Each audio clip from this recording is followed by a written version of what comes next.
In August 1973, in the very heart of the Swedish capital, Stockholm, an unexpected event inside a bank would forever change how psychology understands human behavior under extreme pressure.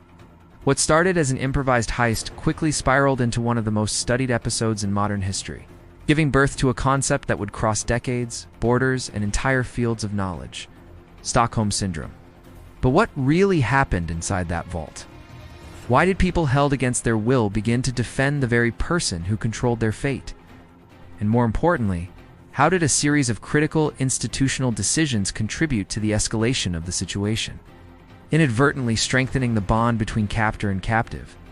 Today, you will discover the complete story, the psychological mechanisms at play, the strategic mistakes made by authorities, and the global impact of an event that redefined the complex relationship between fear, trust, and survival.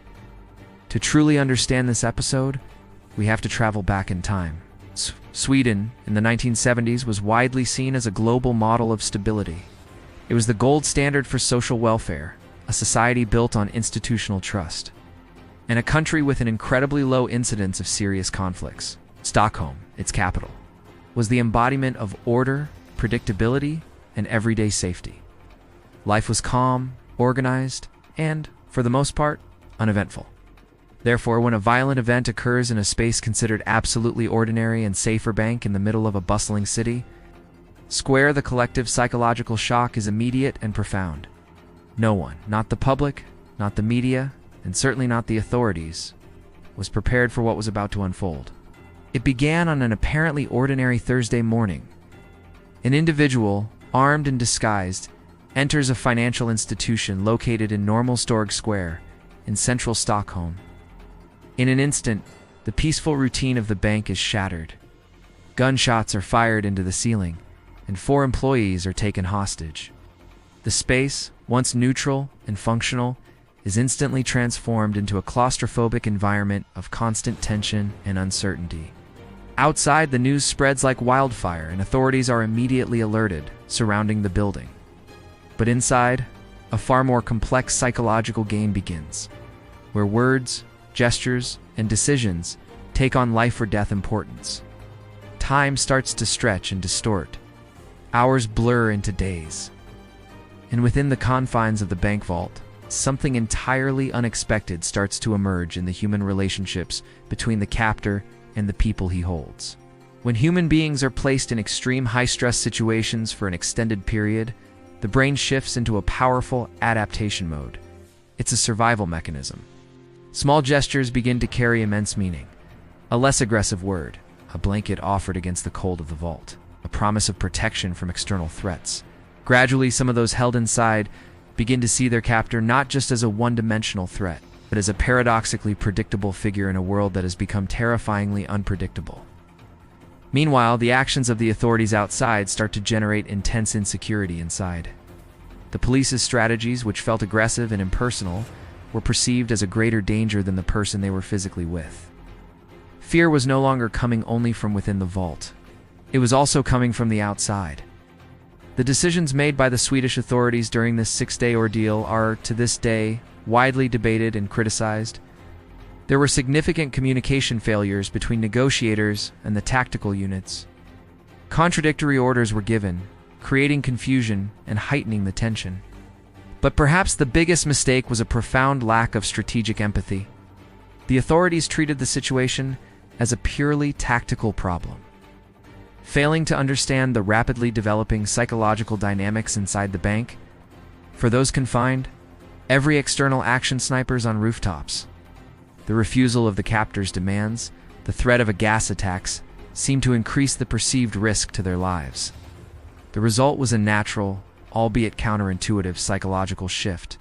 They began trusting the person who was physically close, and seemed to have some control more than the distant and impersonal figures outside. This wasn't a choice based on logic. It was a desperate act of emotional survival. After 131 hours, the ordeal finally comes to an end when police pump tear gas into the vault. But it's what happens next that truly shocks the world. As the hostages are rescued, they don't rush out in relief. Instead, some of them embrace their captor, telling him they'll see him again. In the days and weeks that follow, they publicly defend the man who held them captive. They express empathy, understanding, and even a strange sense of affection, criticizing the police's handling of the crisis. Psychologists and psychiatrists are completely baffled. This reaction defied all conventional wisdom. The term Stockholm Syndrome then emerges, coined by criminologist Nils Jarrett, to describe this perplexing psychological mechanism where the mind creates positive bonds with a captor as a form of self-preservation in extreme situations of terror and helplessness.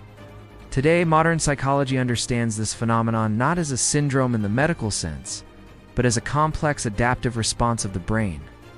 It is not a sign of weakness, nor of moral confusion. It is an unconscious survival strategy designed to reduce unbearable stress, fear, and the terrifying sense of unpredictability. The human brain, hardwired for survival, desperately seeks safety wherever it seems most immediate. And in certain extreme contexts, that can mean forming an emotional bond with the very source of one's terror, because that person holds the power of life and death. By aligning with the aggressor, the victim subconsciously hopes to win favor and increase their chances of survival. It's a testament to the mind's incredible, and sometimes paradoxical, ability to adapt. Since the 1970s, the concept of Stockholm Syndrome has entered the global lexicon. It has been cited in countless academic studies, social analyses, true crime documentaries, and cultural debates, often to describe dynamics in abusive relationships or cults. And while it is not always applied with scientific accuracy, it opened a crucial door to understanding the complex human relationships that can form under extreme pressure. More than just a clinical label, Stockholm Syndrome has become an invitation to empathy and to a deeper understanding of the human mind as desperate and often hidden strategies for coping in the face of overwhelming trauma. The episode that took place in that Stockholm bank is not just a fascinating story from the past. It serves as a powerful reminder that in extreme situations, human behavior follows unexpected, often counterintuitive paths.